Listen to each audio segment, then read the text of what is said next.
So thank you for being here today. A little disclaimer, basically saying, hey, what I tell you today, I don't know you personally. For most of you, go to your physician, ask questions, and go from there. So make sure that you're taking care of yourselves.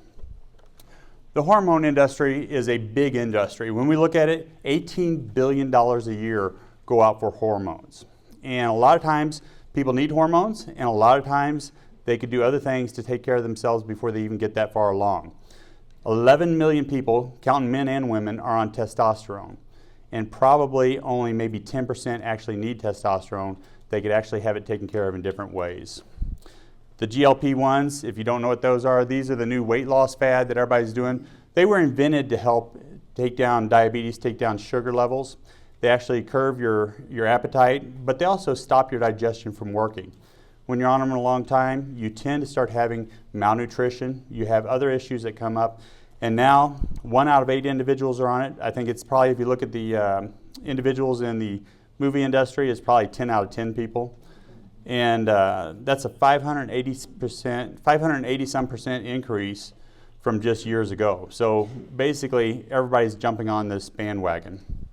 So all that to be said, that hormones are big business. And I think anytime you look at something that's big business, whether it's pharmaceuticals, whether it's the food industry, you got to say, are they looking out for my best interest? And the answer is usually no. So on this hormone series that I'm talking about, I have done talks to college professors, I've done it to doctors, and usually it's about an 8-hour series that I go through. I'm cranking this down to 1 hour and 45 minutes, and so I'm giving you the overview and what I think is important for you to know for your own health. So as we jump into it, most people think hormones are these magic things. You take them and you get bigger muscles, or you feel a better libido and feel sexy and you lose weight and all that kind of thing. But really, hormones in general are just messengers. They tell your cells what to do. So there's nothing magic to them other than they plug into a specific receptor site. They tell your cell, hey, go ahead and speed up, go ahead and slow down, hey, make more cells, and that's what they do. So nothing really fancy about it. They travel in your blood system, in your arteries, in your veins, but the part that a lot of individuals miss is that actually they travel in your lymphatic system. Your lymphatic system is another system that most of the medical world actually ignores. The lymphatic system is the system that brings fluid back up to your heart. So most individuals know about your arteries, they know about your veins, and so your arteries go out, they're full of fluid, they're full of blood cells, and that fluid comes out to your tissues. It brings nutrients to them, it brings hormones to them, and then it comes back, part of it comes back through the vessels, but a large part of it comes back through the lymphatic system each day. That lymphatic system is extremely, extremely important when it comes to utilizing hormones and transporting hormones, and that's missed by a number of individuals.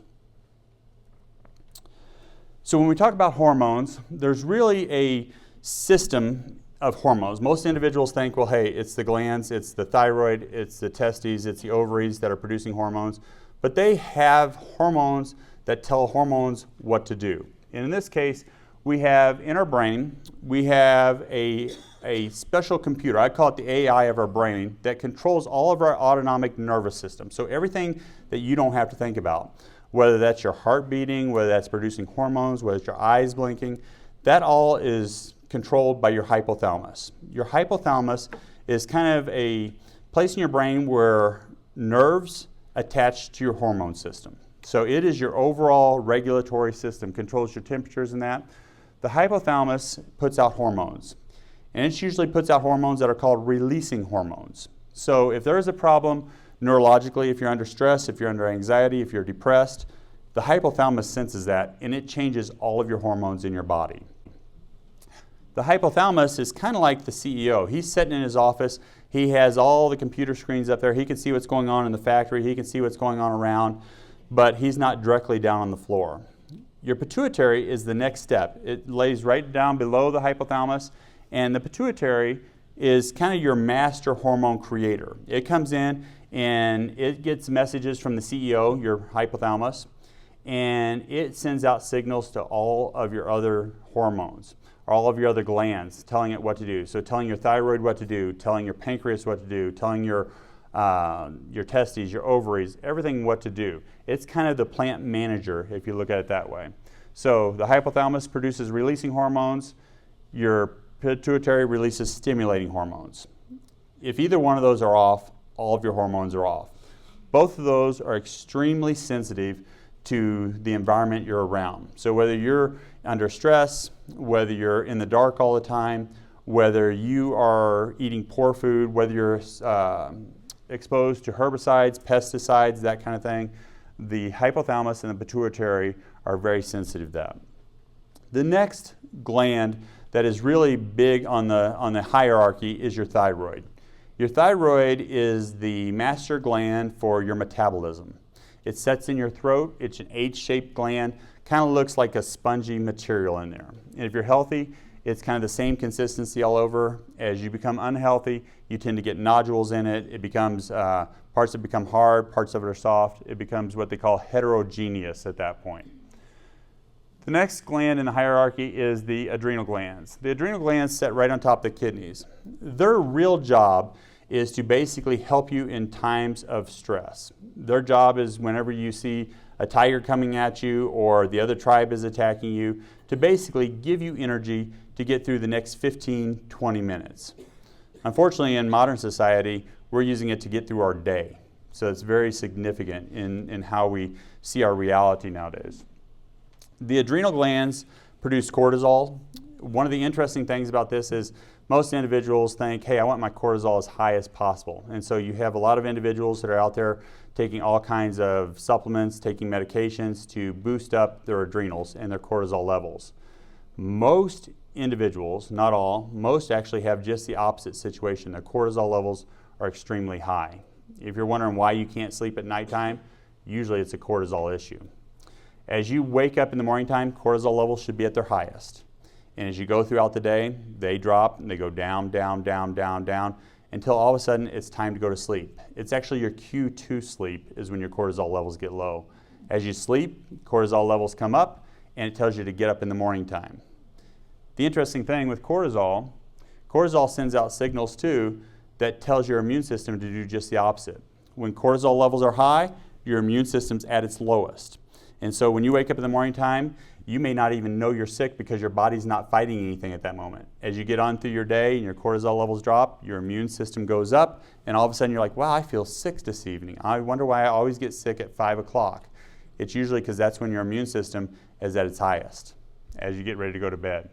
So adrenal glands not only control our immune system and control our fight or flight response, our adrenals, they basically come back and control our sleep habits and our wake habits throughout our day. The pancreas is the next one. The pancreas actually has two components that it does. It helps you digest food and it helps you move sugar around in your body by producing insulin. And so when we look at pancreas, it also controls how we gain weight, how we lose weight.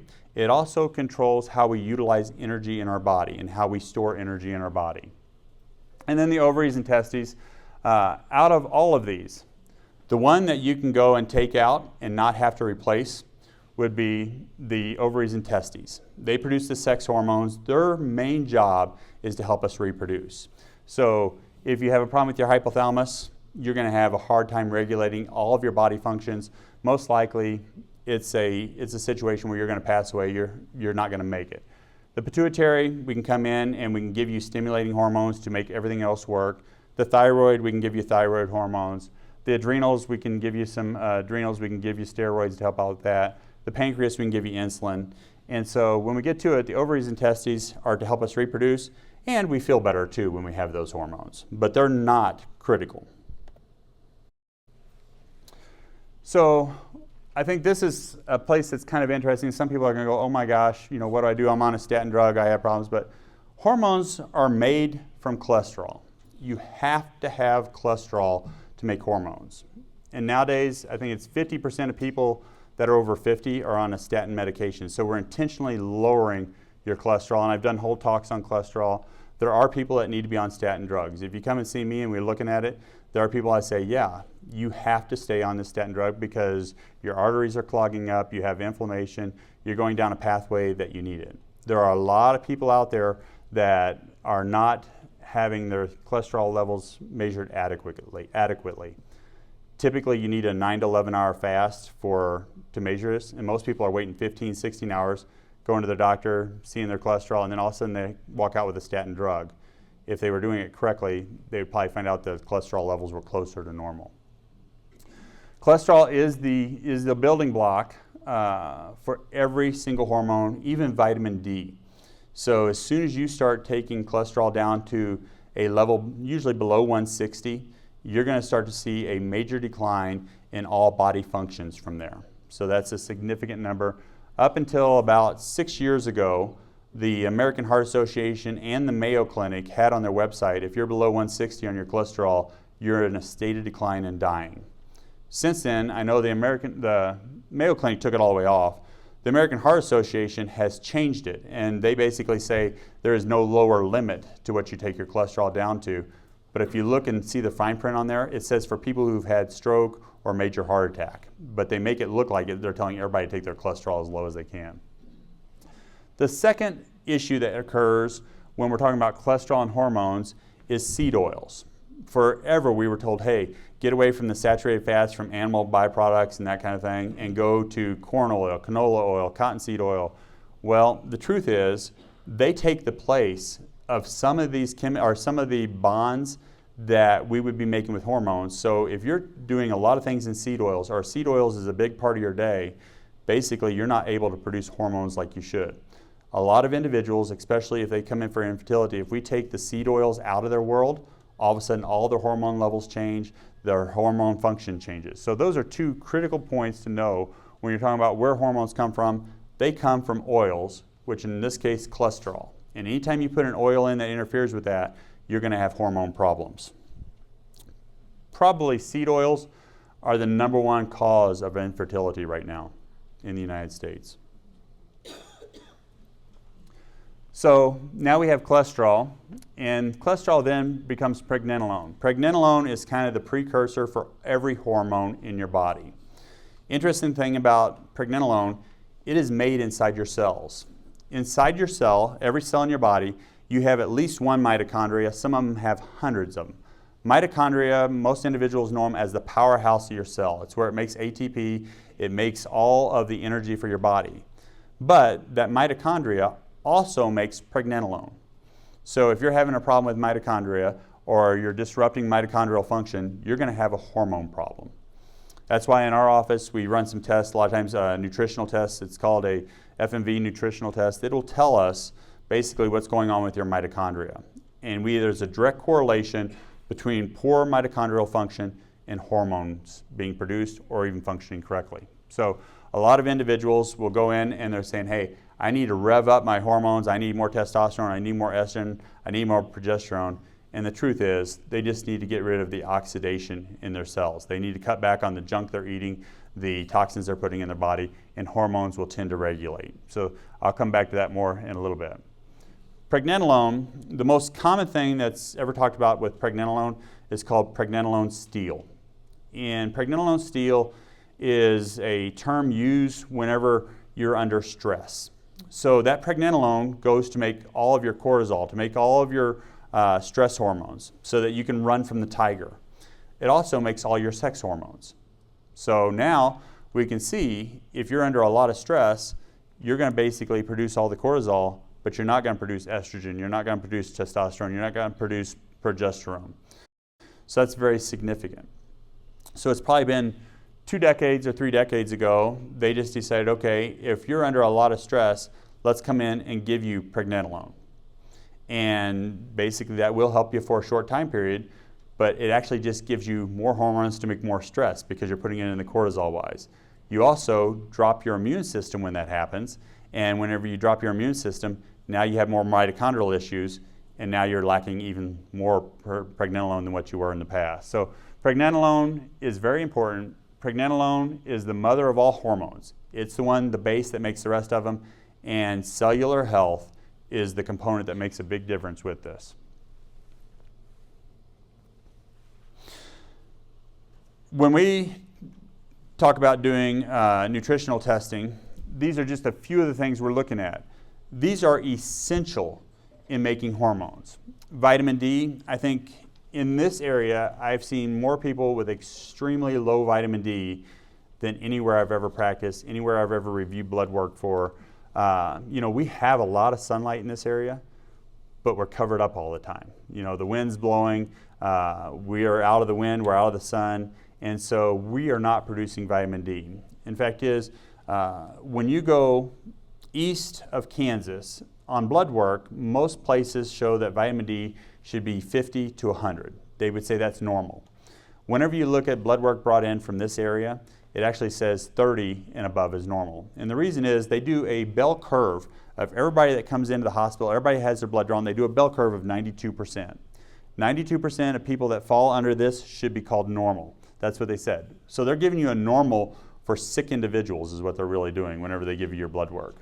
And that happens with a lot of things, not only with vitamin D, but TSH, T3, T4, all of your hormones, they pretty well do that. They give you what is a sick normal.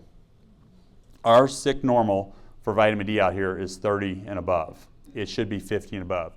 We have individuals come in at 7, 8 in that area. When you come in with vitamin D at 7 or 8, you're not producing any hormones. You have to have vitamin D to produce all of your hormones. Zinc is another one that's been kind of interesting. Before 2020, people used to come in with low zinc levels. They just weren't getting zinc. After 2020, we've had more people with too high of zinc than we ever had before, because all of a sudden now every supplement manufacturer started throwing zinc in because, zinc was put out in the media as being one of the best things for your immune system. When zinc is in a narrow margin, there's a margin of saying it's in the right place, zinc is wonderful. When it's too low or too high, you have problems. I remember back I was treating a bunch of patients from a major building near St. Louis one time, and they all came in with neuropathies. They would actually sit in a chair and they couldn't feel their bums at all. They couldn't feel their legs, they couldn't feel their hands, they couldn't feel their face.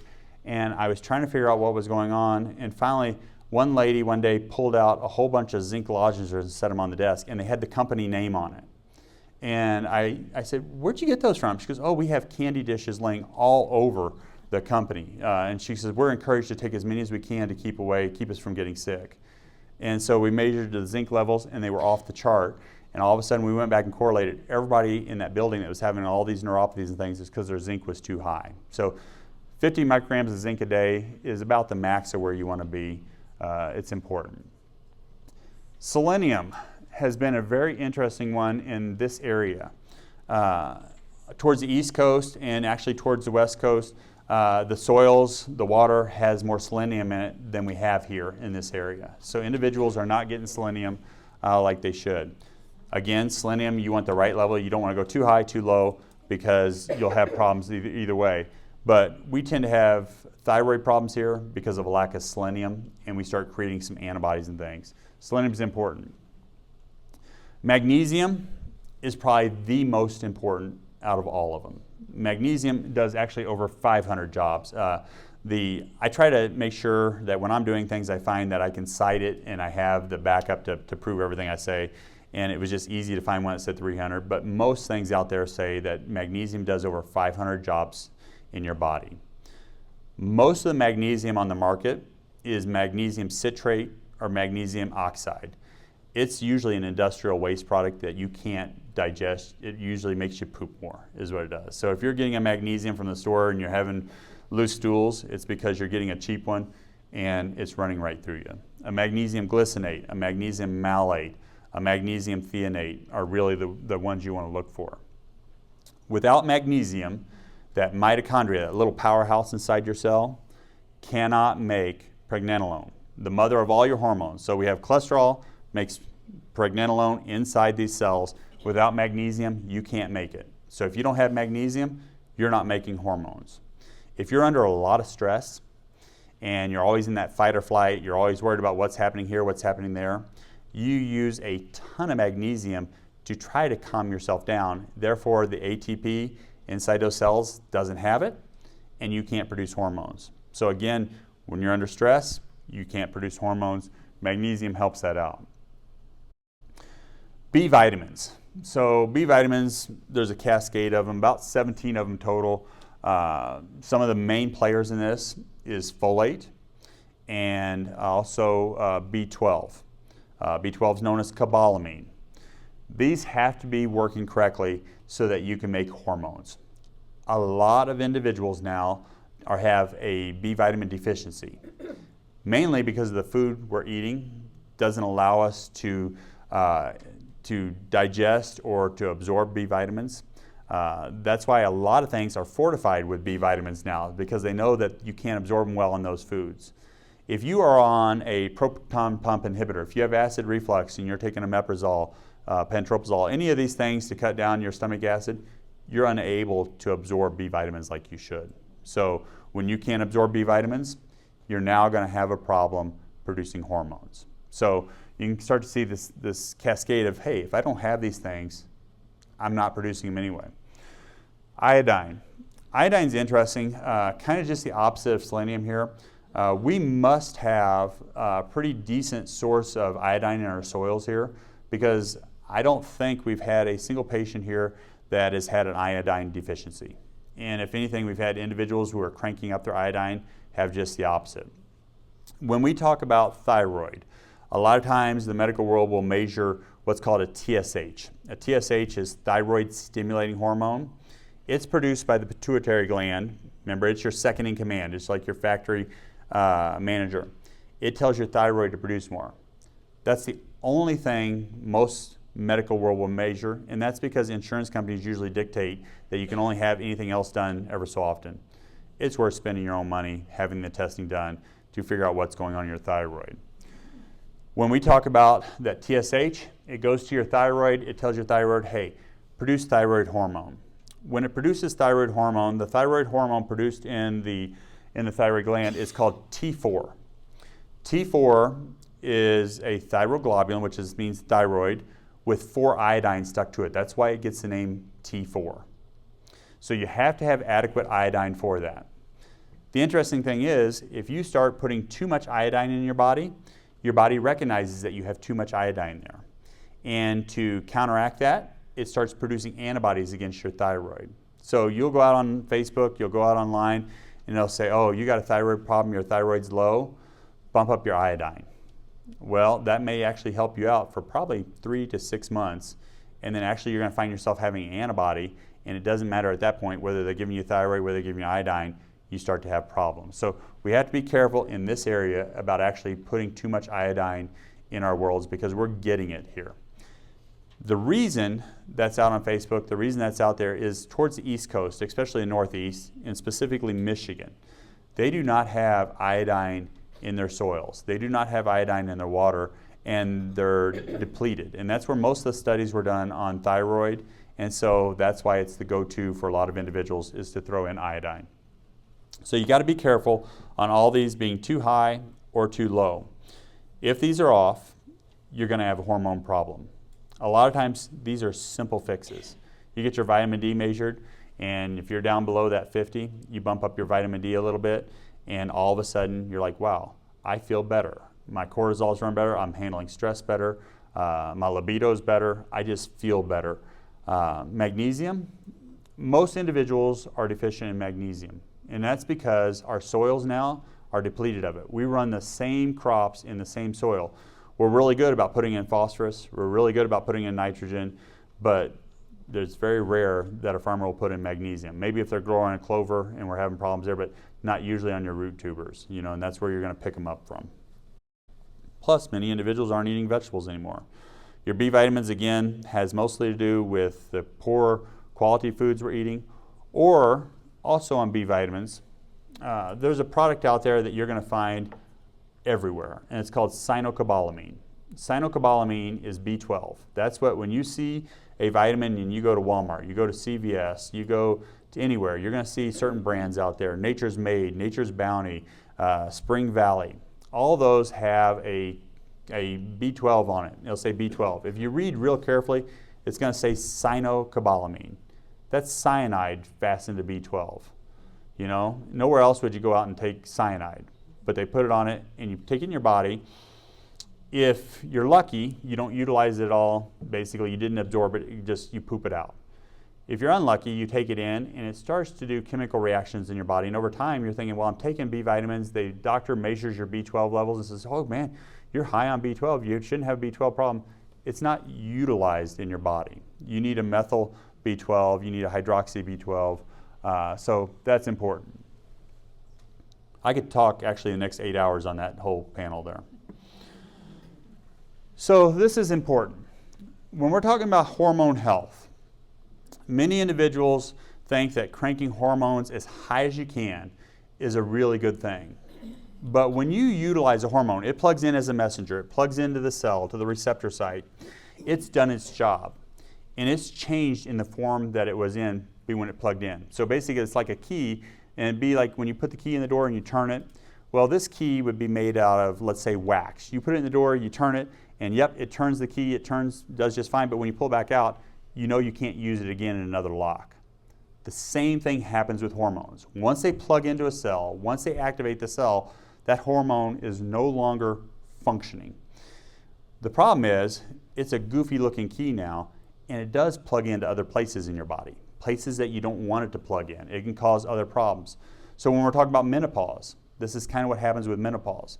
You've basically had an estrogen, you had a progesterone, and it's been able to plug in, it's turned on, it worked great. And then when it didn't work, after that, you're supposed to take it to your liver, and your liver basically breaks it down into certain components. It comes out in bile salts. If you have a gallbladder, it goes through your gallbladder, gets in the digestive tract, and the bacteria begin to break it down even further so that you can excrete it and get rid of these used hormones, so that you get rid of these broken keys that can plug into bad places. So the liver, if the liver is functioning correctly, it has 2 phases that it goes through. It does a great job. It gets in the gut. If you have good gut flora, good bacteria in your gut, it does its job. If you have bad bacteria in your gut, you start to have problems there. Then the other important thing that happens is a lot of these are absorbed back into the lymphatic system. Once they're broken down by the liver, once they're broken down by the gut bacteria, they get back in the lymphatic system, which is how you actually absorb your food. Your food doesn't go straight in usually to your bloodstream. It usually goes out of your guts into your lymphatic system, and then it's transported back into the circulatory system. So our hormones go in here, and if we're having a problem with the liver, if we're having a problem with the gut, these keys are these hormones that go back in your lymphatic system. If they're not broken down properly, they again start plugging into places we shouldn't have them. So we start looking at more prostate issues, we start looking at menopausal hot flashes, we start looking at problems with sleep, we start looking at problems with libido. And so the breakdown process is important. Many individuals are eating foods, they're exposed to toxins, they're under stress, and so the liver is not working correctly. Or you decide you're just happy to have those 4 beers a night or the 3 glasses of wine every night. That stops this phase 1, phase 2 detoxification pathways. So now we're not breaking down hormones, and then you wonder why you're not sleeping, you wonder why you're having prostate problems, wondering why you have to pee all night long, because these hormones are plugging in places they shouldn't be. I gave a whole lecture 2 months ago on foods. And one of the big things about foods and modern foods nowadays, most of them are made to have shelf lives of 6 months, a year, 10 years, a decade. And the only way you can do that is to kill out bacteria, good and bad. And so that's why we're having more hormone problems too, is because we are eating things that we're not supposed to. So that's important. And then our lymphatic system, I'll go more into that in a little bit.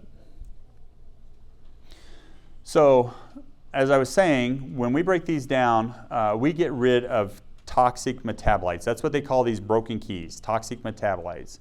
Whenever we have these, they are plugging into places, and they tell our body, remember, their whole job is a messenger to signals. And so I'm sure all of you have been spammed now with phone calls. You've been spammed with people phishing on emails and everything, and you keep getting bombarded by it. And yes, it takes your time, it takes your energy to try to get rid of them. The same thing's happening with our bodies when we get these toxic metabolites. Whenever our liver doesn't break it down correctly, when our gut bacteria doesn't break it down properly, we don't get the basic components back in our body to make hormones again. So if you're not breaking them down properly, you're flushing them out, or they go and they store in your fat. That's a typical thing that'll happen. You'll see these toxic metabolites store in your fat. we need to be as efficient as we can and recycle hormones. So a lot of individuals say, well, my hormones are really low, my hormones are low. It's because you don't have the ability to recycle the components for it, and you're trying to make every single hormone from scratch. And then also you're deficient in those vitamins. So a lot of times we have a hormone problem where, yes, you're deficient, then we're building up toxic metabolites that are getting in the way, and also we're not giving the recycled components to there. When we have this, these are called dominant patterns. Dominant patterns are where you can even go and measure an individual's hormones, and they say, well, your hormone levels are fine, but let's go ahead and give you some more.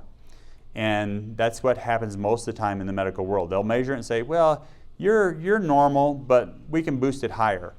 When they do that, that's pretty sure every time it's going to be a problem in either detoxification or recycling whenever you have these dominant problems. So I've went into this quite a bit already. I probably should have had this slide sooner, but your hormone is the key. The receptor is the lock that it plugs into. Each hormone has a very specific receptor that it has to plug into to give the signal to your cells to do the next process. An important part of this is all these locks are in the cell membrane. The cell membrane is the outside of the cell. So it's kind of like it has just little locks all over the outside of it. These cell membranes are 2 layers of fat is what they are, basically stuck together, and that's why they call it a biolayer. Again, if we're throwing in seed oils, that cell membrane gets messed up. So instead of having equally spaced receptors or locks to plug into, they may be bunched up in a place, or they may be missing all the way, or they may not pass all the way through the cell membrane. They may be in the outer part and not the inner part. So when we start having problems with our cell membranes and this phospholipid biolayer, we begin to have problems with our hormones too. So as you can see now, there's a lot of things that go into hormone problems. It's not necessarily a deficiency in the hormone. It's actually the fact that, or it's not a problem in the gland, it's not a deficiency in the hormone. There's a lot of components to it. Labs, I kind of touched on this a little bit. Labs a lot of times will say your hormone levels are low, or normal, or high, but they're actually missing the picture a lot of times. They're missing the fact that your cells are not performing correctly, and that's why this is going on. So on hormone replacement, I have a slide at the end. I probably should have put it again at the beginning. I'm not against hormone replacement for the right person, for the right reason. I think, though, a lot of times you have to take care of the underlying problems because the hormone replacement will mask most of them. And you'll see that you come in and you take hormones and you get an initial improvement. That initial improvement may be a month, it may be 6 months. And that's pretty common because if I throw enough signals at you to tell you to boost up everything, you're going to do great. But there's usually a reason why those hormones are low. It could be a deficiency, it could be a liver problem, it could be a gut problem. And if you throw it in, yep, you're going to feel good, and that's great. Pretty quickly, those benefits subside because whatever was causing the problem to begin with is still there. So it may be a recycling issue with your liver, with your gut. It may be that you don't have the nutrients to keep the hormones working correctly. And so therefore, yep, begin with the signals are there, it's great. But if you crank up the hormones too high, all of a sudden you can't get rid of all those toxic metabolites and you start having other problems. You start having fibroids, you start having urinary problems for guys in the middle of the night trying to pee. We start seeing other things happen. The dose increases again, you feel good for a shorter period of time, and then all of a sudden the side effects come again. And a lot of times with hormone replacement, this is exactly what's going on over and over and over again. And it gets to the point, usually at a year or two, that the hormone replacement doesn't work anymore. And that's significant. At the end of this series, I'll tell you what I think when hormone replacement is necessary.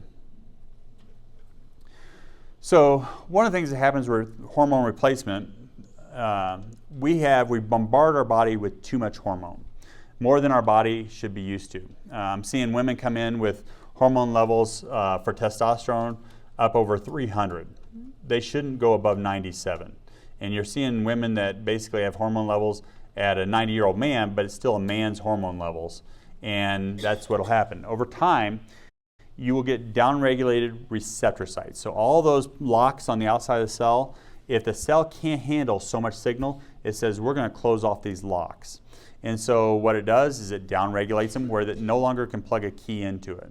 So that's why, to begin with, you take hormones, you have all your receptor sites there, they get the signals, you get this little boost of energy, libido, you're feeling good. Then all of a sudden your body says, I can't handle this much coming in. And it basically shuts off those keys. So no matter how much hormones you throw in at that point, you can't utilize it. And that's why we're having that downregulation we saw in the last slide. It's almost always done for hormone excess, or you have an intracellular problem. A great example of this, and this is not a slide anywhere around, if you put too much sugar in your body, that mitochondria in there that makes energy, it signals it. And so everybody, if you ask most people what mitochondria, they say, oh, it's a powerhouse. They learned that in kindergarten or first grade, and that's what they say. The truth is, its job is to measure the inside climate or what's going on in the environment inside your cells. If you're cranking in too much hormone, it sends out what's called a CDR, cellular danger response. It tells the cell to stop making receptor sites, stop taking in energy, and one of the main reasons it sends out that cellular danger response is too much sugar in our body. So if you're putting a lot of sugar in your body, you're gaining weight, you're a pre-diabetic, you're a diabetic, your hormone levels are going to take a fall because of it. They're not only going to stop producing them, you're also going to stop utilizing them with the receptor sites.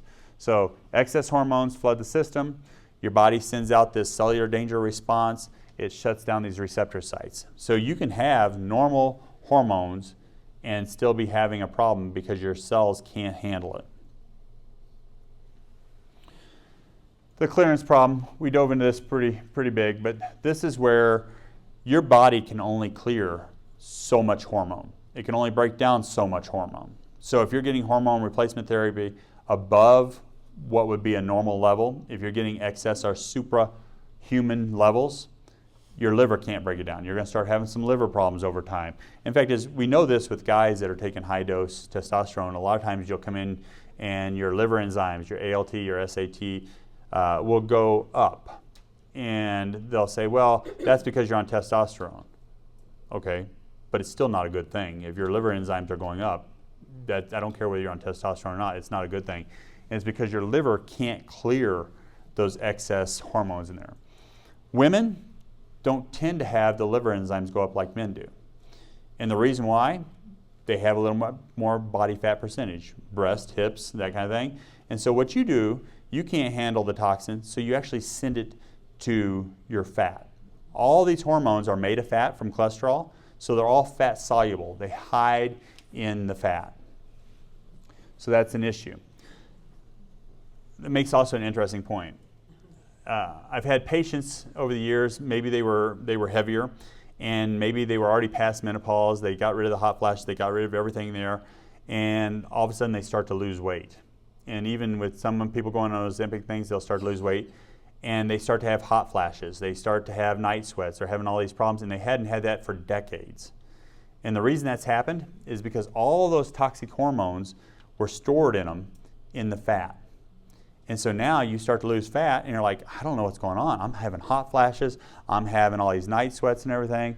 And it's because all of those hormones are coming out and plugging into places they shouldn't be plugging into and actually putting you back into perimenopause, out of menopause. We've even had women who had not had a period for 2 decades. When you come back in and you lose an excessive amount of weight or fat, basically all of a sudden they'll have breakthrough bleeding. And we usually send them to the gynecologist, make sure everything's okay. But that's what it comes from. It's not uncommon. If you're losing 30, 40, 50 pounds at an older age, you're going to have hormone toxins come back out. On menopause. Menopause usually is less about, the menopause symptoms is usually less about the actual decrease in hormones as it is these metabolites starting to show up. These toxic metabolites are showing up, plugging into places and causing hot flashes. That's why typically people who are healthier, very little menopause symptoms, they get through it, no big deal. People who are more unhealthy, more obese, tend to have a lot more menopause problems than other people do. So it's a significant thing. So if we have a cleaner diet, cleaner lifestyle, less fat burden, we're going to have less of those symptoms. Also plays out in guys too, with andropause. Same situations. Heavier guys are going to tend to have more prostate issues. They're going to have more tumor growth, that kind of thing. I went into pregnenolone steal. This is an important one when we're talking about hormone replacement therapy, because a lot of times they will come in and they will give you sex hormones. They will really come in and hit those hard. Your testosterone, your estrogen, progesterone. And as we saw in the first slide, it's big business. You know, you can purchase hormones cheap as a doctor. You can put them out and you're making a large profit off of them. So you want to give out those hormones so you can make a profit off of them. Plus, it's an easy go-to. You tell people, hey, you're going to feel great. Hey, you're going to feel young. This is the fountain of youth. And it's an easy sell. The problem is, when you start coming in and you put in these sex hormones, you still have the problem with taking care of the cortisol levels. This has to be a balance between sex hormones and cortisol.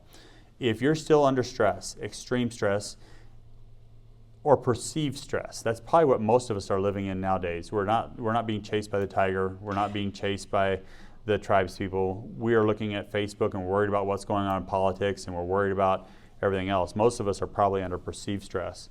If you go in and you throw in the sex hormones and you're under this perceived stress, your body is going to pull from that to go into the cortisol. Even though it's there, your body will try to break it down and pull it over. So you can go and give all the hormones you want to. You're going to start shutting down your receptor sites.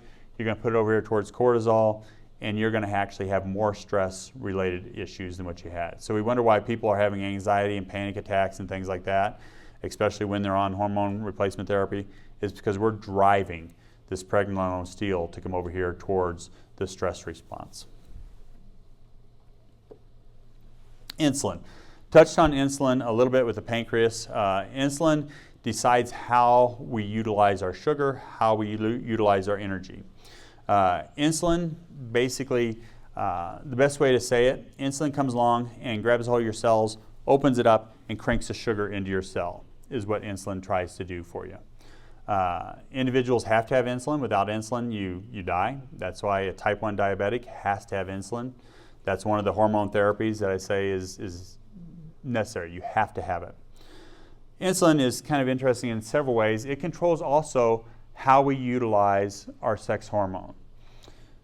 When we have a chemical out there called sex hormone binding globulin, this is a kind of like a flag or a chewing gum that sticks to your sex hormones and keeps them balanced in your body. So you want to have some sex hormone binding globulin. You just don't want too high of a level of sex hormone binding globulin. When your insulin goes up, and the reason insulin goes up is because you eat sugar, or you eat something your body thinks is sugar. I've said this all the time, that individuals can go out and get artificial sweeteners or even natural sweeteners that don't have actually glucose in them, so like stevia.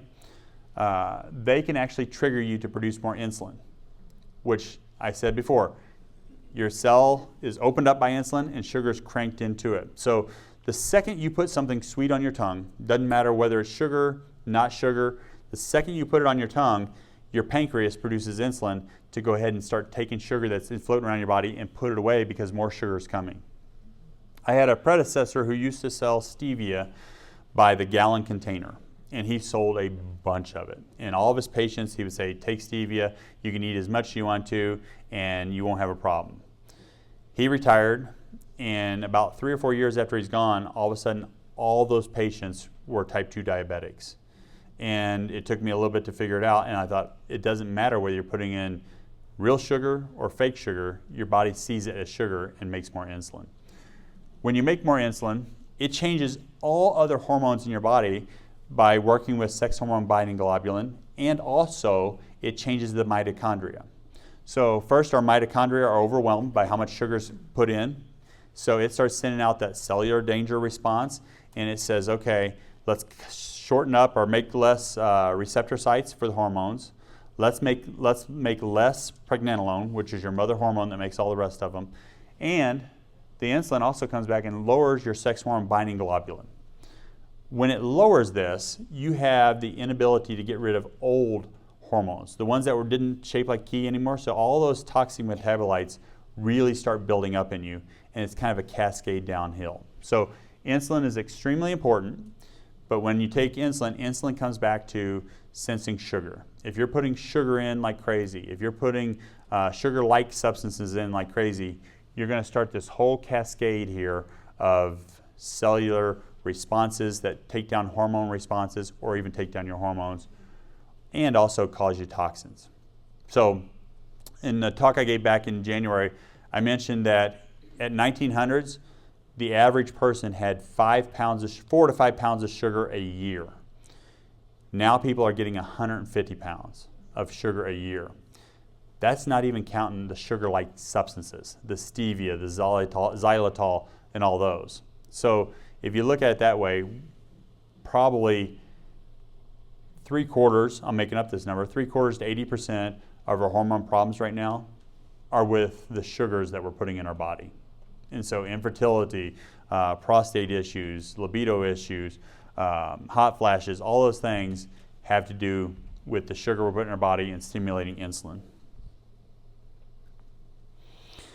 The sex hormone binding globulin trap, like I said, it looks like chewing gum that sticks to your cells. Sex hormone binding globulin is typically a protective mechanism, is what it is. It looks for problems in our body, it sticks to it, tries to carry away those metabolites, it regulates too much hormones. If we are putting excess hormones in our body, that's suprahuman levels, our sex hormone binding globulin will usually go up and start sticking to all of our hormones in there. And so now you may be taking testosterone, you may be taking estrogen, you may be taking progesterone, and if they're at normal levels, that's great. But when we just keep saying, hey, you felt better when you first started taking it, let's crank it a little higher, let's crank it a little higher, this is one of the reasons why it begins to fail, is because sex hormone binding globulin increases. Sex hormone binding globulin, insulin causes a problem here, obesity causes a problem here, hypothyroidism can actually cause some problems here. So there are times that we need to come in and take thyroid medication. I like to try to take care of the underlying causes of it first, but there's times we have to do that. You can kind of see that just the opposite. If sex hormone binding globulin is too high, we have some of the opposite situations going here. One of the main reasons in our overall health for sex hormone binding globulin to go too high is a lack of magnesium and a lack of boron. Both those come from eating root tubers, eating good vegetables. Our soils, again, are depleted of those, so sometimes we have to take them in as a supplement. But if you're getting hormone levels done a lot of times and they're not ever checking the sex hormone binding globulin, they may be missing the whole picture to begin with, that this is just simply a nutritional issue, not a hormone issue. In fact, I would go back to say most things are a nutritional issue or a stress-bound issue for hormones, unless you've had your body parts removed, unless you've had your testicles removed, your ovaries removed, your uterus removed, thyroid removed. Most of the time, it's going to be a nutritional or stress-related issue. I touched on this a while ago. Most of the medical world looks at a thyroid problem, and they will look at TSH. Doctors were taught early on that if you measure TSH and TSH is high, you give thyroid. If TSH is low, you're having a problem with the thyroid, maybe you need to have your thyroid removed. That's kind of what you're taught. Some of your better doctors will start to come back and look at T4, T3, and that's great. Now you can start to say, hey, my brain is calling for thyroid with your TSH, my thyroid is producing with your T4, and then T3 is interesting. T3 is actual usable thyroid. T4 floats around your body, kind of bounces off the walls, kind of like in an arcade machine. It doesn't stick to anything. Once you pull one of the iodines off and it becomes T3, now it is the key that can plug into your cells and make them go faster. It speeds up your metabolism. The vast majority of your T3 is made in the lining of your digestive tract.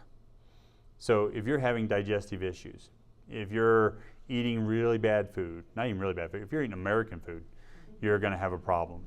And so that's significant to know. So most of it happens in the liver, Most of us are eating junk food. We're having problems with our liver.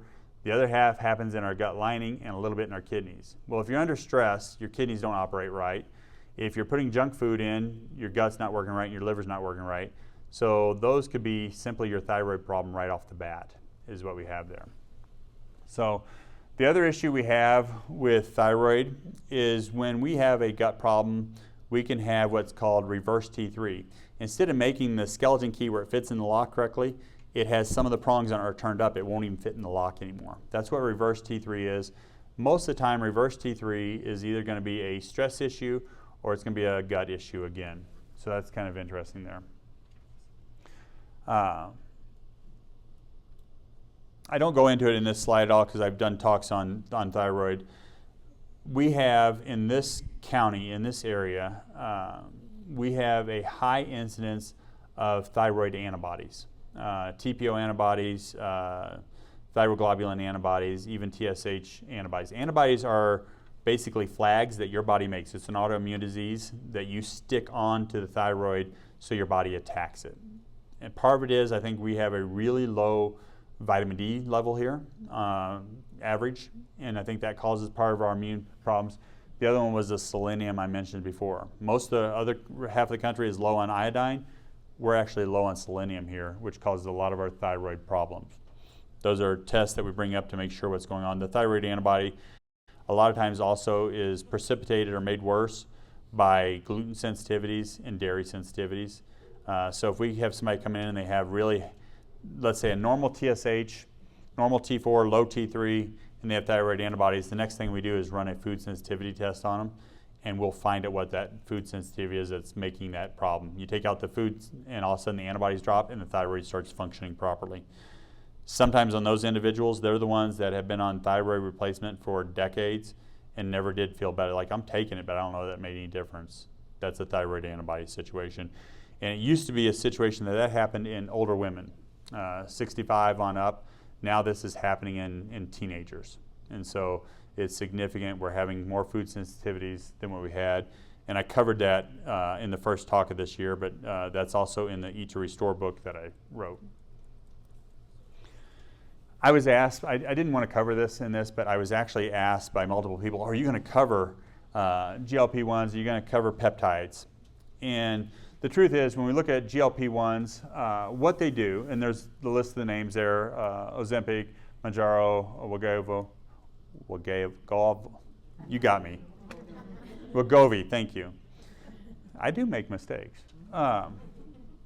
When we look at these, they are really what we call a peptide. And so there's a lot of things out on the market right now talking about peptides for this, peptides for that. When I was in college, the Russian athletes I trained with, they would get hurt. And maybe we would get hurt at the same exact time. We'd sprain an ankle, you'd have something go on, and we'd be in the trainer every day with our foot in ice. We'd be, taking the anti-inflammatories, and we're taking 6 to 8 weeks to get healthy. And they would fly back to Russia and get peptides and be back in a couple days perfect. And I thought, man, peptides are the best thing in the world. Peptides are good, but they work just like steroids do, just like your hormones do. They plug in to a lock and they turn it on. But they're not the big fancy part. They're just a little bitty, kind of like a locksmith coming and taking a little pick set and picking. That's how these peptides work. When we're talking about GLP-1s in particular, they basically mimic our hormones. That's what all your peptides do, is they are mimicking your hormones. They turn the same signal on. In this case, GLP-1s basically tell your body that you no longer are hungry and you no longer need to digest your food. And I think, most people are like, well, if I'm not hungry, I'm not going to eat. The problem is your guts do a lot more in your body than just digest your food. They work on your thyroid. They break down hormones. They do a lot of things that you wouldn't know they do. So the second you start taking a GLP-1, you're going to have other hormone problems. There is no doubt you're going to have hormone problems. It's going to be there because you can't take and convert T4 to T3 properly. You can't break down the old hormone byproducts to recycle them to make new hormones. So yes, you're not as hungry, you're not digesting as much, but that's one problem. The other problem is, when you are not digesting food, your lymphatic system becomes stagnant. So the fluid inside of it becomes thick. That's where your major immune system is working. 70% of your lymph nodes, 70% of your immune system is around your gut. So when you're taking these medications, you're basically telling your immune system to take a hike. So most individuals think it's really good, you're losing weight, things look good, you're paying a price. One of the studies I saw said that 1 out of 100 individuals that are on these medications end up with gastroparesis. It means your stomach stops working. It's paralyzed. It's 1 out of 100. If it stops all the way, basically you have about a 4-year life expectancy is what you have. So that is significant when you look at this. Now, some individuals will catch it early on, they'll get off of it, and their stomach will start working again, but a lot of them don't. So we're seeing a lot of movie stars using it. You can look at them and know they don't look well, they don't look healthy. That's important. The other catch is, when you stop using them, a lot of times there's a rebound in this. So your receptor sites are not working correctly, you're not getting the correct hunger signals anymore, so you're just hungry all the time. Most people are gaining back major weight. So you have two choices. You stay on it and you're leading towards death, or you come off of it and you gain more weight than you lost to begin with. I think it'd be much better off to find out what the problem was to begin with. Were you having a gut problem, taking care of the food sensitivities, taking care of the bacteria in there, or do you go here? I think this is a bad decision in the end. I don't think it ends up well for anybody.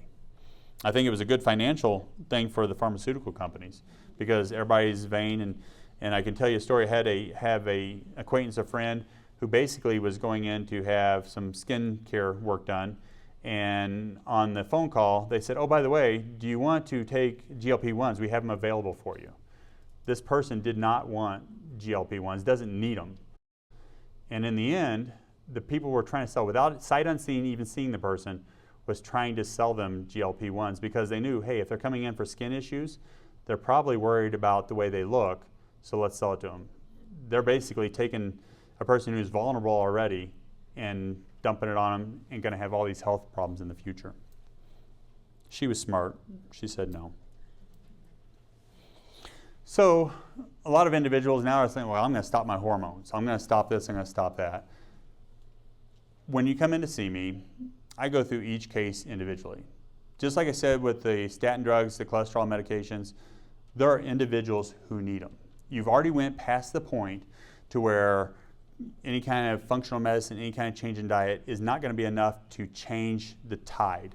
Hopefully in a year, 2 years, we can get you off the statin drugs, get you off those. Or maybe you have genetics that say you need it. It's going to prolong your life. Same thing with replacement.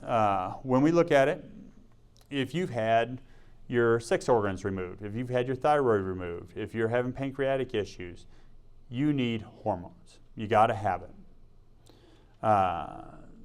There's type 1 diabetes, Addison's, a number of health situations where you have to have it. If you're going in to take care of libido issues, if you're going in to take care of menopausal issues, I want to say beg, but I would say that let's try everything else first. There's actually a reason for menopause. I think that's God didn't miss up on menopause. That wasn't a miss up. Basically, when you get there, you have a situation where you still have toxins built up in your body. Your body's trying to get rid of it. Now, do I say hot flashes are right? No. Do I say being up at night's right? No. So we need to make sure and take care of those situations. I even say from a standpoint of vaginal dryness, yeah, using some hormones to take care of that situation localized is a good thing. But cranking up your estrogen, cranking up your progesterone, cranking up testosterone is not a good thing. For guys, you come in and you say, hey, I want to feel young again. You also go through andropause for a reason. Now, I will say this for both men and women. We shouldn't be in our 40s having these problems, not even in our 50s. We should be having these problems in our 60s, not as young as we're having it. We're having these problems younger and younger and younger because we're putting trash in our bodies. We're not handling things the way we should be. We're taking medications that cause the problems. If you look back, on guys, look back when we were kids, people didn't have prostate problems until they were 70s, 80s, and 90s. Now you got guys with prostate problems in their 50s, even upper 40s. Women, grandma didn't go into menopause until she was 65. You know, we have people now in their 40s, they're 42, that are in perimenopause having problems now. So this isn't, hey, I'm just getting older. This is the problems are getting bigger. And I think that's important to know. For guys, you go into andropause because cells can't handle being revved up the way they were. Women, you go into menopause because cells can't handle being revved up like they were before. So when you're young, your cells divide and you make another perfect duplicate and it's all fine. We get out past that 50-year-old mark, well now it's even younger, but you should get out past the 50-year-old mark, and maybe that cell divides and it doesn't divide quite as pretty. So here was that nice youthful cell, looks great, this is what you looked like in your 20s and looks great. Now you get in your 50s, that cell divides, yeah, it has some wrinkles, it doesn't look as good as the other one. When you throw in testosterone, you throw in estrogen, you throw in progesterone, all these plug into that key, they turn on that key and they make that cell speed up. That's the signal it's saying, hey, speed up, get excited, we want to do this stuff here. Well, if it makes the cell get excited, that cell divides faster. Well, every time that cell divides, it's not quite as pretty as the other one. It's kind of like making a photocopy. If I take a photocopy and I have the perfect one, I put it on my copier, and I make another photocopy of the photocopy, and make another photocopy of the photocopy again, again, and again, that's exactly how our cells work in our body. We're making photocopies all the time. Well, if I speed up my copier where it'll do it even faster, where it pulls back in the copy and does it real quick, you can see in short time period, I'm going to have a really ugly photocopy. The same thing happens to our bodies when we crank up these hormones higher than they should be. If we have them at a good normal level, then yep, we're helping our bodies move along. But when they're too high, we've just accelerated the copy machine. Your chances of cancer, your chances of abnormalities, your chances of your body not performing correctly go up exponentially. We also get older, and we do not digest food as well. So we don't have those nutrients, those ones I listed up here, your B vitamins, your magnesium. So now we're producing these cells even faster, we're not breaking them down as well, and now we're getting waste buildup.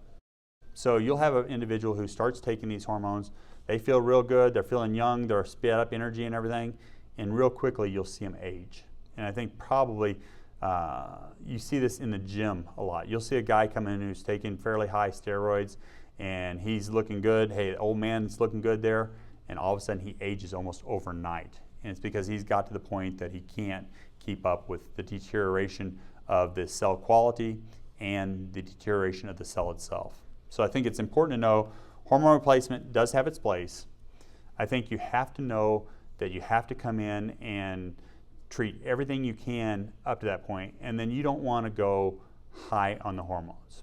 And if you're taking hormones and they've stopped working, I think instead of boosting it up, that's when you got to say, okay, there's something else here. Because if I'm taking hormones and they're working properly and then all of a sudden they stop, it's not a hormone problem. That should be actually the thing that every doctor, every person who's prescribing hormones ought to realize real quick is this, if I'm giving you hormones and that level is working, it's efficient, and it stops, it's not a hormone problem.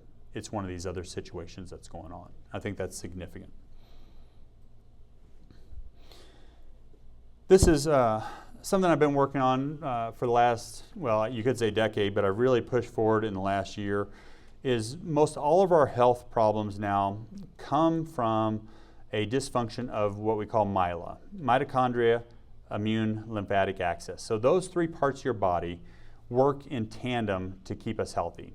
The mitochondria basically produce our energy in our cell. They produce our pregnenolone that make our hormones, but also they are the fundamental part of our body that tell us if something's going wrong, is our mitochondria. They send out the signal saying, hey, we have too much toxin, we have too much sugar, we have too much anything going on in our body. Our immune system gets signals from that mitochondria that tell the rest of our body what to do. It tells our hypothalamus in our brain whether we need to speed up things, whether we need to shut down things. And so those two parts of us work together. And then your lymphatic system takes away the debris from the cell, cleans up the cellular danger response system, But also your lymphatic system is where your body educates all of the white blood cells, where it educates your immune system. And so if we're having a problem with any one of those three, we're going to have a problem with our hormones, we're going to have a problem with our overall health. And nowadays, I'd say this is where most of our problems are stemming from. Individuals come in, they're like, I have long haul COVID, I have 3 autoimmune diseases, my hormones aren't working correctly. The problem is in MILA. It's in the mitochondrial immune lymphatic axis. When it doesn't work, replacement won't work either. And replacement may work for a day or two, a week, a month, 6 months, but it's going to fail. This is where I just went over the hormones, basically, our mitochondria. Mitochondria basically are a hormone factory. They basically produce our hormones. Without them working correctly, we have a problem. They are very, very sensitive to the things we're putting in our body, the food we're putting into our body, the chemicals we're putting in our body, even the stress that we're putting into our body, and the hormones. The main ones, sugar. Sugar is probably the #1 leading cause for hormone problems across the board. If you're having a hormone problem, cut out the sugar, cut out the artificial sweeteners. Yep, you'll have withdrawals because it's just like cocaine, one of the most addictive things on earth. And within 14 days, your taste buds will change. Within 28 days, you'll eat a blueberry and go, man, when was that ever so sweet? You'll eat a carrot and think it's the best thing in the world. So cleaning out sugar and sugar substitutes is #1. Seed oils, definitely a problem. If you look at the use of seed oils and you look at the rate of infertility, they are directly correlated to one another. So seed oils are a problem. I know I gave a seed oil talk back in, I think it was February of last year, and there were actually a number of restaurant owners in town that came to that talk, and they changed the way they do their frying and that. They went to lard, they went to tallow, and so things were changed here in town, and it makes a difference. If you look at all your processed foods, almost all of them have an oil in it, and it's usually a seed oil, canola oil in those, and it will hurt your hormones without a doubt. Environmental toxins, your pesticides, your heavy metals, where these come into play, inside your mitochondria, they basically have, it kind of looks like a heater element in your stove. And basically it heats up, it changes sugar into energy. And when you have heavy metals in there, they kind of start sticking to it, rusting it, and it doesn't work right. So heavy metals, toxins, all those ones mentioned there cause a problem. And then nutrient deficiencies. We are eating more food than ever in history. And we're getting less nutrients than we ever have. You know, that's why when they take all the flour and everything, they have to enrich it because there's no nutrients to it. Well, unfortunately, they're enriching it. When they say, hey, enriched flour, they're talking about cyanocobalamin. They put in cyanide B12 into it. They're not putting in things that are actually giving it. They want to say we're enriching it, we're making it healthier, but they're not. So I think really coming back, eating real healthy foods.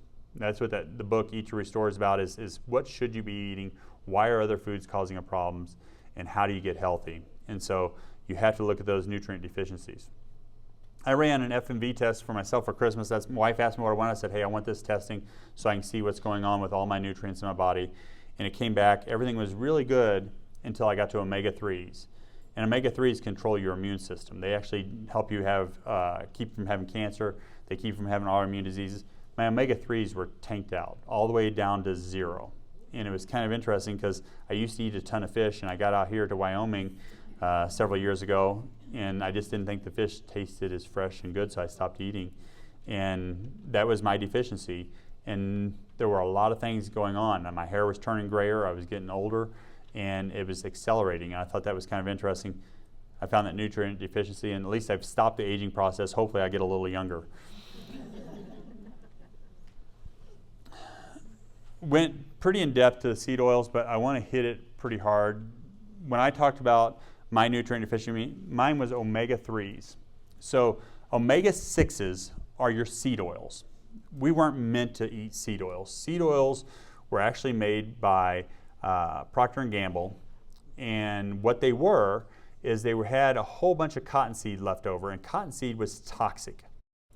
It actually is poisonous, and so when they'd have it after the cotton gin, they'd have these big old piles of cottonseed, and it would start to wash into the water, and it would start to kill all the livestock. It would start to kill things. So they needed something to do with these cotton seeds. Well, they figured out if they crushed them, they could get oil out of them. They started crushing all these cotton seeds, pulling the oil out of them, and they were using it for machinery. It was during the Industrial Revolution, and they could put it on the machinery, make it run fine. And so finally, somebody got the bright idea, hey, if we can just clean this up enough, we can sell it to humans, and we'll call it healthy. So they took it, and they bleached it, and they filtered it, and then they added hydrogen to it so that it would be soft enough that you could take and scoop it out, but then it would melt in the pan, and it looked just like lard. And so they took this industrial waste and started making it into a product. Well, nobody wanted it because everybody liked their lard, everybody liked their tallow, and so they decided that they would do a campaign. They went and paid the American Heart Association. It was $1 million at the time. The American Heart Association was in a one-room little place with one filing cabinet. They were going out of business because no one had anything to do with them.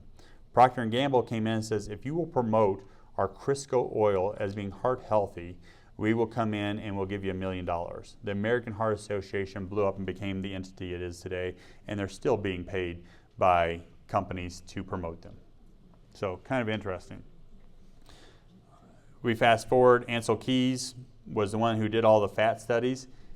Now they're going back and redoing his studies and found out that he basically, he fudged the numbers to make it look like seed oils were good for us. Everything is coming out saying seed oils is bad for us, but seed oils have made these industrial complexes so much money now that they have enough money to keep staying on top of it, to keep advertising it, to keep putting it out there. It's in almost all of our foods if you go get anything processed. So seed oils are going to distort that membrane so our keys don't work in it.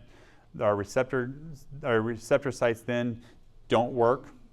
We get inflammation. So anytime you get omega-6s, which are seed oils, they basically stop your immune system from working correctly. You have to have omega-3s, which come from fish oil.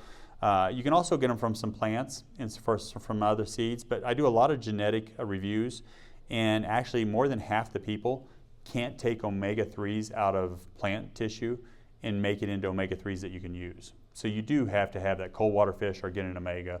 I think it's probably one of the best insurance policies you can take, and if you're having hormone problems, it's a good investment.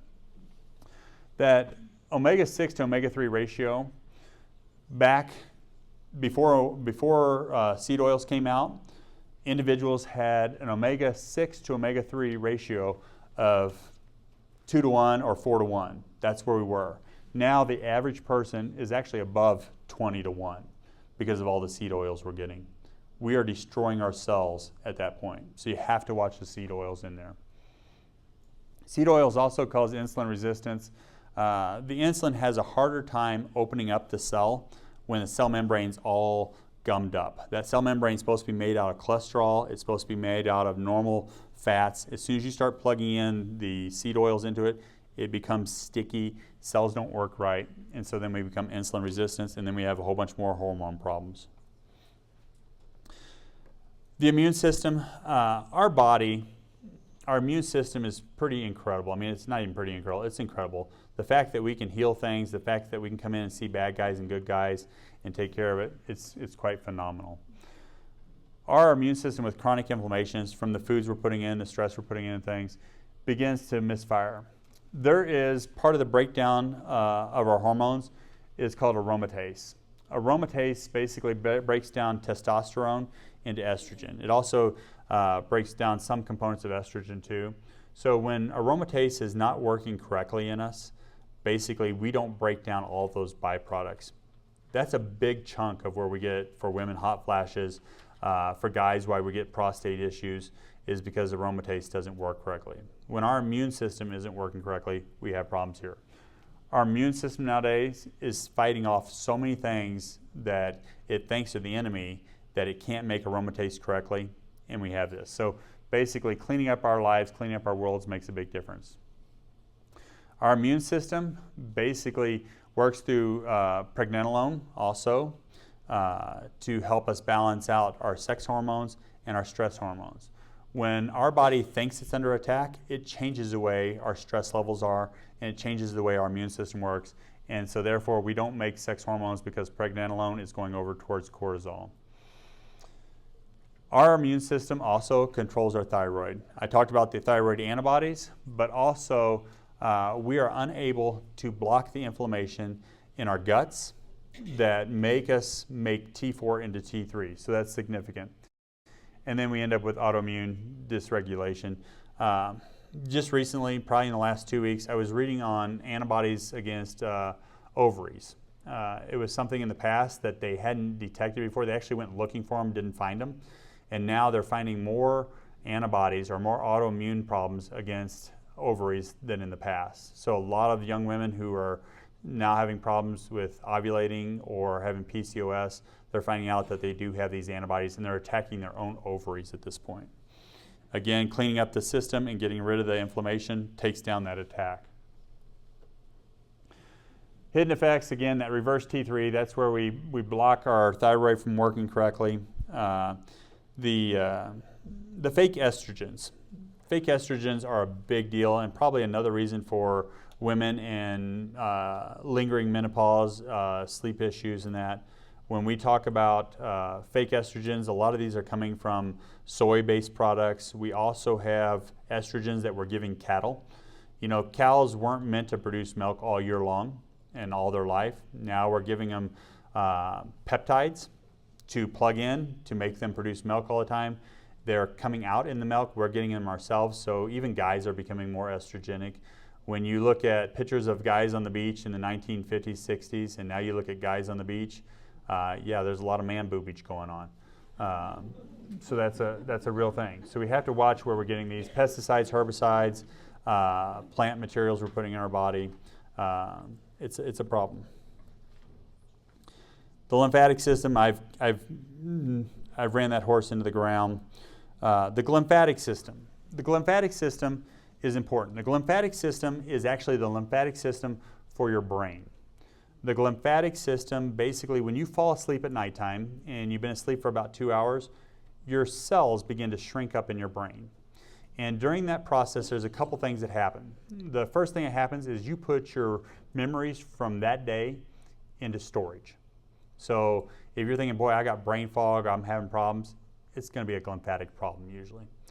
So you're asleep for 2 hours, your brain starts to shrink up, the fluid squeezes out of it, takes all the toxins out of it, you store your memories, and then as the night goes on, your cells begin to expand again, they pull in new fluid, and so you're bathing that fluid. What was the master thing that took care of your hormones? And that was the hypothalamus. It's in the brain. If our glymphatic system has a problem, we're going to have a hormone problem. Your glymphatic system is very, very, very sensitive to seed oils. It's very sensitive to food sensitivities. It's very sensitive to chemicals. And so all the stuff that we're being bombarded with makes it so we're having brain fog, we're having hormone problems, we're having memory problems, and we're not sleeping at nighttime. So sleep is important. Turn off your screens before you go to bed. You know, give it some rest. Go read a book instead of watching all the screens all the time. Start winding down in the evening time. Make sure you're getting plenty of magnesium. The glymphatic system is extremely, extremely important in this. Basically, again, that MILA axis is important for all this. If you're not taking care of the mitochondria, the immune lymphatic axis, you're not healthy. Watch your blood sugar. Take care of your gut, whether that means probiotics or what you're putting into it. Protein. So for some reason, I've had a lot of people that have cut out all the meat out of their diet lately. Everybody fluctuates back and forth, carnivore to vegan, and proteins are very, very important. Quality proteins are important. And then micronutrients. Not all vitamins are the same. If you come in to see me, one of the things I always ask you to do is put down everything you're taking. Every medication you're taking, every supplement you're taking, but give me the brands too. I go through every single one of the supplements that you're taking. I look at every single ingredient and I give you recommendations on it. I would say if you went out to 10 stores and brought me in 100 different bottles, just randomly brought me in bottles, probably 60%, 70% of them are actually unhealthy for you, you know, when you look at it that way. And usually the better profit the company's making, usually the more unhealthy it is, because they're getting industrial waste putting in the vitamin, whether it's cyanocobalamin, whether it's different products like that they can get real cheap. Even some of your magnesium citrates, the way they're done, are cheap. Some of your magnesiums that may even say magnesium glycinate don't work because of the way they're formulated. So probably 60 to 7% of supplements are trash and even maybe harmful to you. So I think that's important to know. Just because on the internet it says go get this vitamin, or you also see what's called white pages. I was asked once to write white pages for a company, and white pages are things to convince people to buy a vitamin. White pages basically make it seem like the end-all, be-all, and if you ever have a Facebook thing or an advertisement that comes up and you got to sit there and watch for 10 or 15 minutes, that is called a white page. And it is designed from a hypnotic standpoint and from an investment standpoint. You invest the time, you're going to buy that. They know if you can get to the end of 15 minutes on a video telling you about a supplement or telling you about something, you will buy it. And let's put it this way, that supplement was made super duper duper duper cheap, because that's how they can spend so much money on that advertisement to sell it to you. And it was a white page. They paid some doctor like me to come in and go find out research that they can put up the research on and say, hey, this is good. A lot of times if you actually go look at the research in there, they did it on rats, they did it on something that systems don't work like ours. So be careful of the micronutrients you're putting in. I'm very diligently working on a new program called Restore. Many of the components are there. The books I've written discuss Restore. We're hoping by the end of May to have an online intake form that you can go on, put in all your health concerns and everything, and it basically tells you where the problem is. And so I've probably been working 100 hours a week. If people look at me that know me, they can see the bags under my eyes that I've been writing and producing this. I think it will be a game changer in health. And so stay tuned, that's coming, and I'm working hard. And I think that'll be a game changer. I'm trying to do logical steps that everyday people can just become healthier. They can figure out where the problems are and they can be healthier.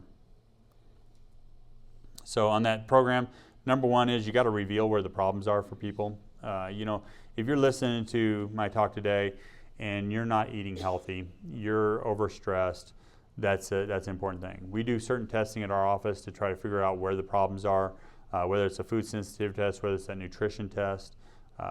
The nutrition test is expensive, but I will say it's probably the number one thing that's important out there to do. And that's why I did it for myself for Christmas. And I thought mine was going to come back perfect, and I found out I was missing the omega-3s.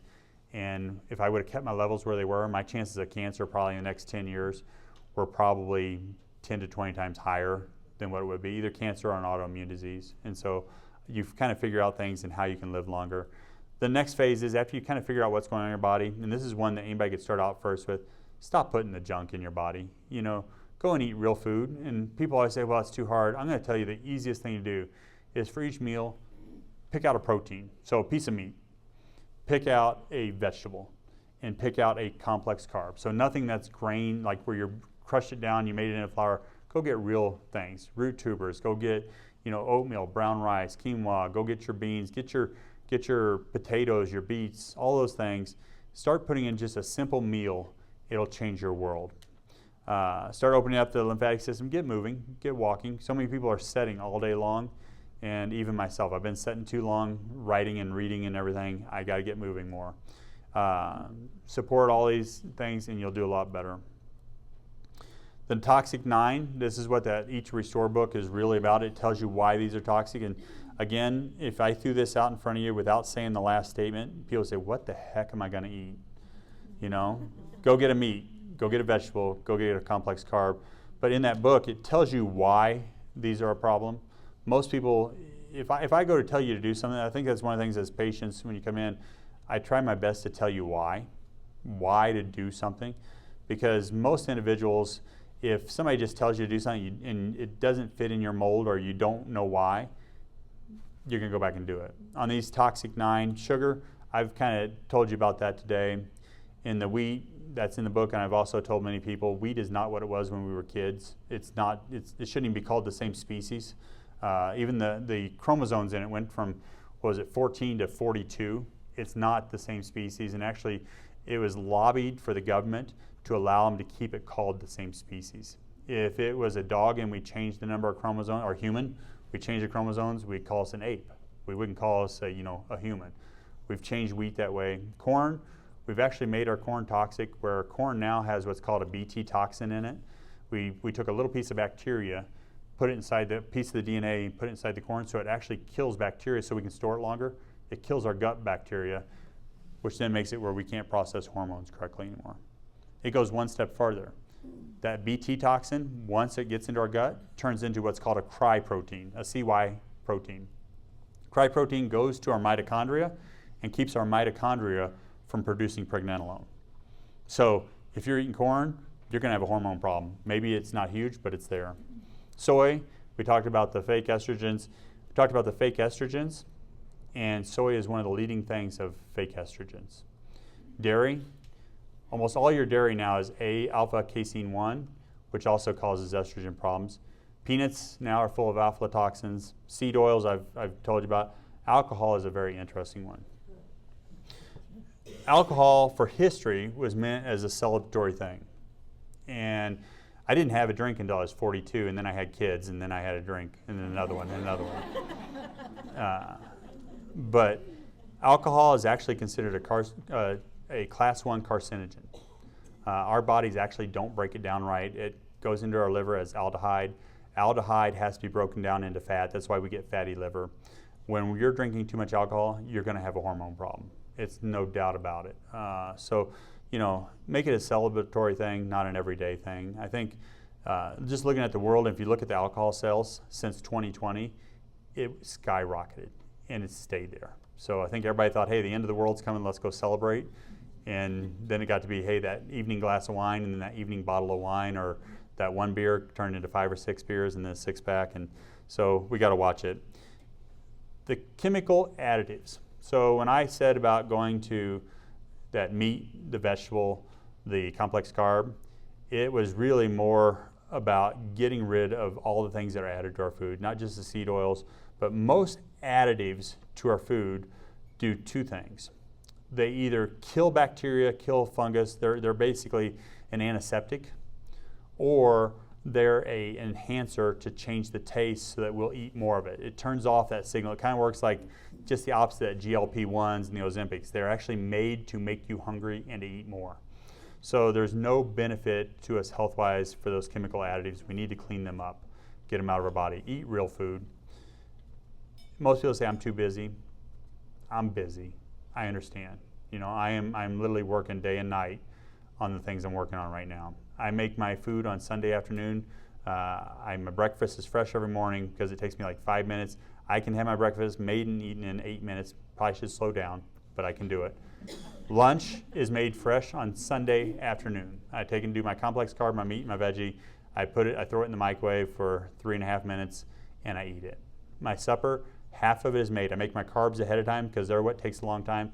I can go and grill a piece of chicken, a piece of salmon, a piece of meat in about 8 minutes on high when I do it in there. I have my vegetables. I steam them real quick. So usually I can make my supper in about 8 minutes for me and the whole family. It's pretty quick. But you got to have a little preparing. You also have to know ahead of time to get that. Again, that book, I think there's only 6 of them left. We ordered more, but there's 6 left. It goes into that. The next one is, after you come in and you figure out the problems and you clean up the diet, you clean up your health, you can then start to give yourself energy. When you are trying your darndest to boost up hormones, when you're taking hormones, when you're taking caffeine shots after shot after shot, and 10 cups of coffee and monster drinks, and you're doing all those things, if you're doing it before cleaning out, you're basically accelerating that cell. You're telling that mitochondria to work harder, and that mitochondria does work harder, but it works harder at putting out a cellular danger response. It's basically telling your body signals that you are having problems. You begin to swell. You begin to get tired. It says sleep. It says hold on to all the energy because you're running out. You have to clean up your diet. You have to clean up your world before you ever try to stimulate the energy. And right now, Americans are all about stimulating energy. We're about throwing in every piece of caffeine you can get, every kind of new thing that comes out on the market. And if you're not doing it in order correctly, you're going to crash and you're going to have problems. Once you've done that, now you can come in and you can actually start cleaning up old injuries. I see some people in the audience that have kind of gone through this, and now they're feeling better and they look better, and I just happen to see those individuals, and they've done it the right way. And then everlasting. You shouldn't, in all honesty, be on things all your life, except for the ones that your genetics say, hey, you're weak in this place, we can benefit you. Most of the time, you should be able to come past things, clean up things. And so that's what's scary whenever somebody puts you on hormones and says, oh, you'll just be on this the rest of your life. Or even a medication. There are things out there that doctor will put you on, and they should be trying to find a way to get you off those medications instead of saying, hey, here's a medication, here's going to be another one that you're going to need here in a year, here's another one you're going to need in a year, pretty soon you're on 20 medications. Sometimes you need them because you went too far down the path and you have problems. But if somebody's really looking at you and they say, okay, how do we back out of these things? How do we get off these ahead of time? That's what we try to do. Key takeaways, hormones are messengers. They're not the message. So again, hormone problems are symptoms. Most of the time they're not a cause. Unless you're type 1 diabetic, unless you've had part of your thyroid removed, unless you've had your testicles removed, your ovaries removed, they're usually the message. If you come in and you replace hormones without taking care of underlying problems, the problem is going to come back, and it's going to come back worse. Most hormone problems have to do with the mitochondria having issues, and when we look at mitochondria, you can't look at it by itself without looking at the immune system, lymphatic system. Your body has to have the right things to make hormones work. If you're not getting magnesium, potassium, selenium, CoQ10, those kind of things, you have a problem right there. You have to heal things in the right order. I think I probably didn't nail it down enough for you, but the whole reason for that sequence of, first of all, figuring out what the problem is, also cleaning up what you're putting in your body. If you're not doing that first, you're going to have problems. And interesting enough, I had a conversation with somebody, I think last night or yesterday, and they were talking about, isn't it incredible how our bodies heal? You know, how many cuts have you ever had in your lifetime? How many times have you fallen down, scraped up something, bumped your head, burnt your tongue, and your body heals up? If we were a car or a machine, we wouldn't make it very long. You know, we wouldn't make it past our teenage years for sure. Our bodies want to heal. They are designed to heal. God made us perfect to heal. And, you know, if we start throwing junk in, you don't heal. So I think that's important. So, if we can help you at the office, call. I think in my mind, my job is, I got to make a living, but my job is to give you all give you information. And I also think I would love to see Park County, this area, be one of the healthiest places in the country and the world. There are 5 blue zones, and the 5 blue zones are the healthiest places in the world, and they're eating right. They're doing the things like I'm talking about, and they're healthy. The rest of the world is getting sicker and sicker and sicker. It'd be nice if we could kind of be one of those places that becomes healthier and healthier and healthier, where people say, wow, what are they doing there? So call us. You have all the information in the world. I got a book up here that I wrote on everything I talked about today, and it pretty much lays out the case. It's not a cheap book. It's $25, but it's a thick book because it took me a long time to put all that information in there, and it's all cited. So if you're interested more in hormones, help me out. Throw me a bone. And also, if you like what you heard today, or you like even the concepts of what I'm saying, give me a good review. The reviews, even from these talks, make a difference from other people outside the world seeing what I'm doing and paying attention. So if you do it, that helps me out too. And I think that's it. Thank you.